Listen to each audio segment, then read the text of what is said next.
നമസ്കാരം, ഞാൻ ഗോപികൃഷ്ണൻ, 24ന്റെ എക്സിക്യൂട്ടീവ് എഡിറ്ററാണ്.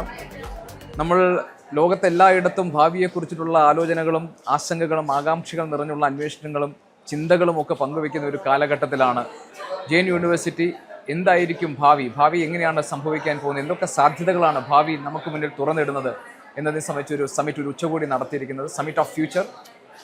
അതിൽ ഒരു ഡിസ്കഷനാണ് ഞാൻ ലീഡ് ചെയ്തത്, ഞാൻ മോഡറേറ്റ് ചെയ്തത്.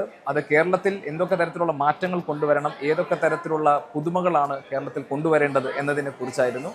കേരളത്തിലെ സാമാജികന്മാർ, MLA മാർ, ഭരണപക്ഷത്തിനും പ്രതിപക്ഷത്തിനും, അതോടൊപ്പം തന്നെ ശബരിനാഥിനെ പോലെ, മുൻ MLA മേരി ജോർജിനെ പോലെ ഒരു സാമ്പത്തിക വിദഗ്ധ, ഇവരെല്ലാം തന്നെ ഈ പാനലിൻ്റെ ഭാഗമായിരുന്നു.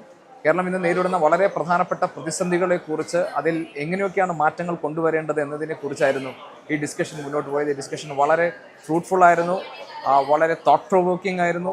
ഗവൺമെൻറ് എങ്ങനെയാണ് അവരുടെ പോളിസി ഉണ്ടാക്കുമ്പോൾ എന്തൊക്കെ കാര്യങ്ങൾ ശ്രദ്ധിക്കണം എന്ന കാര്യങ്ങളിലേക്കൊക്കെ വെളിച്ചം വീശുന്നതായി ഈ ഡിബേറ്റ് മാറി. So it was totally A very good one. അതിനോടൊപ്പം തന്നെ സമ്മിറ്റ് ഓഫ് ഫ്യൂച്ചർ എന്ന ജെയിൻ യൂണിവേഴ്സിറ്റിയുടെ ഭാവിയെക്കുറിച്ചുള്ള ഈ പുതിയ ആശയങ്ങൾ പങ്കുവയ്ക്കാനുള്ള ഈ ഉച്ചകോടിക്ക് എല്ലാവിധ ആശംസകളും ഭാവുകങ്ങളും നേരും. Thank you.